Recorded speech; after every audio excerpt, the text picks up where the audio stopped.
ऐसा धमाका जो हिरोशिमा और नागासाकी पे हुए एटॉमिक अटैक से 1000 गुना ज्यादा ताकतवर था। ऐसा धमाका जिसने लोगों को मौत क्या होता है इसका एहसास दिला दिया।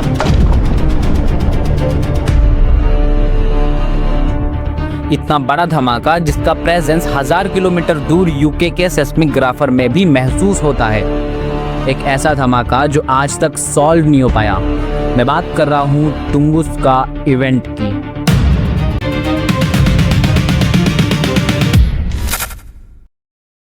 30 जून 1908 की सुबह थी। साइबेरिया के शांत जंगलों में लोग अपनी सामान्य जिंदगी बिता रहे थे कि तभी अचानक आसमान में एक चमकदार रोशनी दिखाई पड़ी। ये रोशनी इतनी तेज थी कि लोग डर के मारे अपने घरों से बाहर भागने लगे, मानो आसमान फट पड़ा हो। चारों तरफ अंधेरा और चीखें सुनाई देने लगी। फिर आया एक ऐसा धमाका जिसने पलक झपकते ही 2150 स्क्वायर किलोमीटर का इलाका मलबे में बदल दिया। यह एक्सप्लोजन इतना ज्यादा खतरनाक था कि उसके रेडियस में आए हुए 8 करोड़ पेड़ यूं राख में बदल गए। झील पलक झपकते ही भाप में बदल गया और तापमान अचानक से ही बढ़ने लगा। साइंटिस्ट के हिसाब से यह धमाका 10 से 15 मेगाटन्स टीएनटी के बराबर था, यानी हिरोशिमा और नागासाकी पे हुए एटॉमिक अटैक से 1000 गुना ज्यादा ताकतवर। जिन्होंने ये दुर्घटना अपने आंखों से देखा उनके तो पैरों तले जमीन खिसक गई। सीमन सैमोनोवा कहते हैं, The sky split into, fire appeared high and wide over the forest.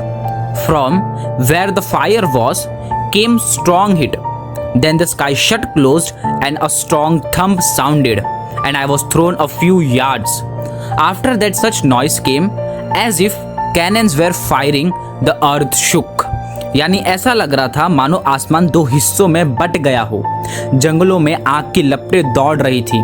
फिर अचानक से सब कुछ रुक गया और इतनी जोर से आवाज आती है कि मैं बहुत दूर जाकर गिरता हूँ।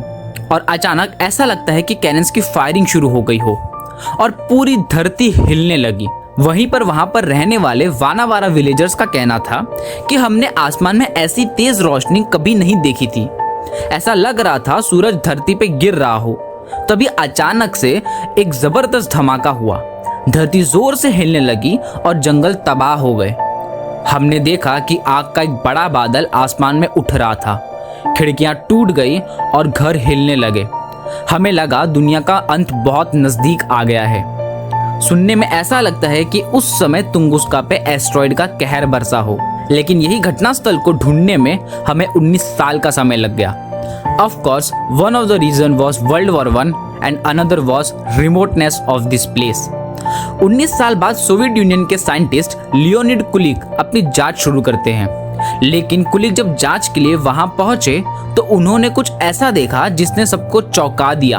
कोई ऐसा विशाल गड्ढा जिसे एस्ट्रॉइड के गिरने से वहां होना चाहिए था, ऐसा कोई गड्ढा वहां मौजूद ही नहीं था।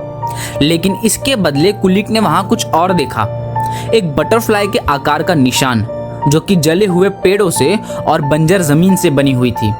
यह नजारा जितना सुनने में आपको खूबसूरत लगता है उससे कई गुना ज्यादा रहस्यमय था, क्योंकि जब कोई एस्ट्रॉइड गिरा ही नहीं तो वो निशान बना कैसे। साइंटिस्ट के पास इस इवेंट को लेकर कोई जवाब नहीं था। लेकिन बाद में कई सारी थियरीज सामने आती है। कोई कहता है कि एस्ट्रॉइड की वजह से हुआ, तो कोई कहता है कि कॉमेट की वजह से, तो कोई कहता है कि नेचर की वजह से हुआ, तो वहीं पर कोई कहता है कि एलियंस की वजह से। पर ठोस सबूत ना होने के कारण ये कहना मुश्किल था कि ये इवेंट हुआ कैसे। लेकिन साल 2013 में नासा कुछ रिपोर्ट के साथ सामने आता है और इस इंसिडेंट का कारण एक एस्ट्रॉइड एयरबस्ट को बताता है।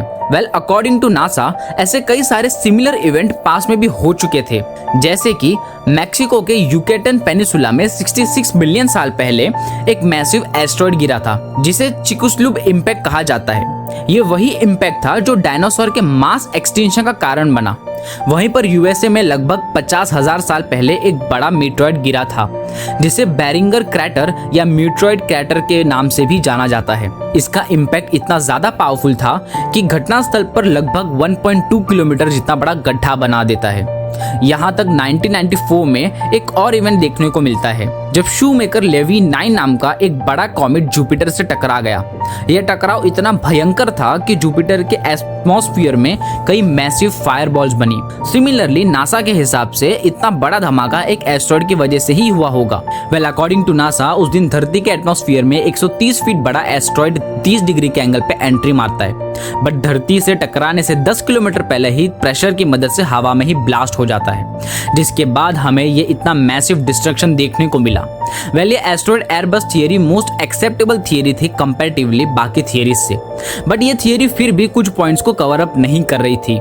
जैसे कि एस्टेरॉयड की मदद से जो गड्ढे होने चाहिए थे वैसा कोई गड्ढा वहां मौजूद ही नहीं था। यहाँ तक जो एक्स्ट्रा टेरिटोरियल मटेरियल्स हमें मिले वो क्लियरली ये इंडिकेट नहीं कर रहे थे कि वो मटेरियल किसी एस्टेरॉयड के हिस्से हो। और यहाँ तक जो आई विटनेसेस थे जो ये कह रहे थे कि हमने एक के बाद एक कैनन जैसी फायरिंग सुनी, ऐसा कुछ नासा की रिपोर्ट में कवर अप ही नहीं था। वेल तो ये कहना भी मुश्किल था कि ये इवेंट कोई एस्टेरॉयड की मदद से ही हुआ हो। तुंगुस का इवेंट सिर्फ एक हिस्ट्री नहीं है, ये हमारे दुनिया का वो ताकत बताता है जिससे आज तक हम वाकिफ नहीं है। वेल आपकी क्या राय है ये कमेंट सेक्शन में जरूर बताना, और अगर आपको वीडियो पसंद आया हो तो लाइक करना, और नहीं पसंद आया तो सब्सक्राइब करना। मिलूंगा मैं आपको एक नए वीडियो में किसी नए टॉपिक्स के साथ, तब तक के लिए bye bye and take care.